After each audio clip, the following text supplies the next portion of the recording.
birth of civilization, tyrannical rulers have plagued mankind.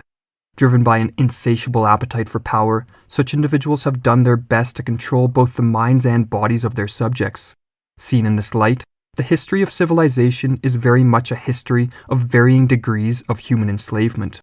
Especially in the case of more authoritarian regimes, it has been common to assume that the masses are purely victims in their enslavement, unable to mount any form of resistance due to the threat of force wielded by those in power.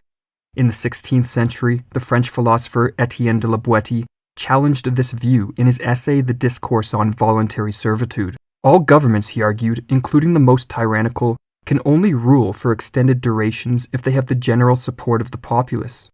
Not only are those in power vastly outnumbered by those over whom they rule, but governments rely on the subjugated populations to provide them with a continual supply of resources and manpower. If one day enough people refused to obey and stopped surrendering their wealth and property, their oppressors would, in the words of Le Boétie, become naked and undone and as nothing, just as, when the root receives no nourishment, the branch withers and dies. Hence, mass submission to even the most oppressive political regimes is always a voluntary servitude, one based on popular consent, as Le Boétie explains. Obviously, there is no need of fighting to overcome this single tyrant, for he is automatically defeated if the country refuses consent to its own enslavement. It is not necessary to deprive him of anything, but simply to give him nothing. It is therefore the inhabitants themselves who permit, or rather bring about, their own subjection, since by ceasing to submit they would put an end to their servitude. A people enslaves itself, cuts its own throat when, having a choice between being vassals and being free men, it deserts its liberties and takes on the yoke, gives consent to its own misery, or rather, apparently welcomes it. In this video, we'll explore Le Boétie's insights as to why people throughout history and into the modern day have acted against their best interests and consented to their enslavement. Most animals display a natural instinct to be free. When an attempt is made to capture an animal, it flees in terror or else reacts with fierce aggression. When taken from its natural habitat and placed in captivity, its innate vigor atrophies and is replaced by lethargy and despondency. The successful domestication of a species, therefore, usually requires numerous generations of selective breeding in order to eradicate the animal's instinct to roam and live free. Le Boétie asserts that in human beings this instinct for freedom is especially pronounced. Various social factors, however, have atrophied this natural instinct over time to the point where now the very love of liberty no longer seems natural. One of these factors, according to Le Boétie, is the powerful influence of custom, or in other words, our tendency to become habituated to the social and political conditions we were born into. Just as an animal born in captivity knows nothing of the freedom it lacks and hence does not resist its chains, so too those born into state slavery lack the knowledge of what it means to be free, and thus tend to accept their servitude as if it were natural. When one spends their formative years observing those around them not resisting their oppressors, but accepting them and even adoring them, the effects of custom tend to override the natural instinct for freedom, and submission becomes habitual. This socialization into state slavery is analogous to the story of the ancient king Mithridates, who was said to have habituated himself to poison by drinking small amounts over a long period of time.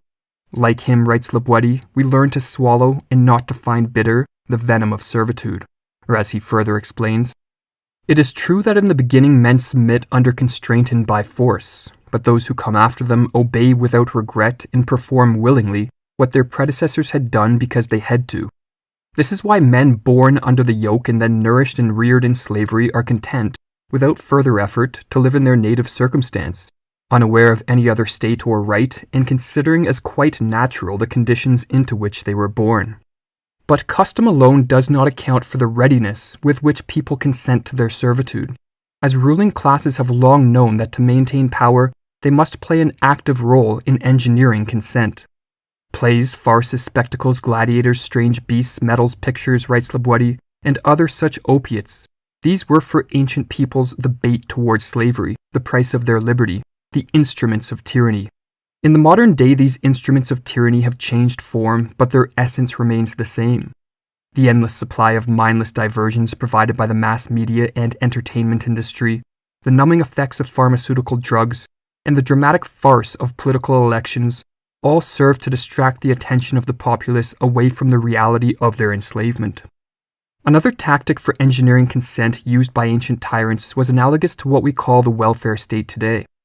Laboiti notes that on select days of the year, ruling classes used to distribute bread, wine, and a little bit of money to their subjects, and soon after those who were content and satiated would cry out, "Long live the king." The fools did not realize, Laboiti writes, that they were merely recovering a portion of their own property, and that their ruler could not have given them what they were receiving without having first taken it from them. But the proverbial bread and circuses are not the only instruments of tyranny, for ruling classes have long attempted to evoke not only the consent, but the adoration and reverence of their subjects by co-opting techniques used by religions to make their authority appear sacred. Myths, rituals, the use of religious and cult symbolism, and the construction of buildings symbolizing power and authority and resembling places of worship have long been used by ruling classes to borrow, in the words of Laboiti, a stray bit of divinity to bolster up their evil ways. Despite the fact that voluntary servitude to a political ruling class has been the norm throughout history, Laboiti does not consider it inevitable that this situation will continue indefinitely. For just as there have always existed those who seek to rule and exploit others, so too in all ages there exist individuals who instinctively rebel against any form of servitude, and thus are tortured by the chains which others appear not to notice. Even if liberty had entirely perished from the earth, Laboiti writes, such men would have to invent it. For them, slavery has no satisfactions, no matter how well disguised. Those who comprise this elite vanguard of freedom devote much of their time to educating themselves and developing their critical capacities for the sake of awakening others to the nefarious and deceptive nature of political rule.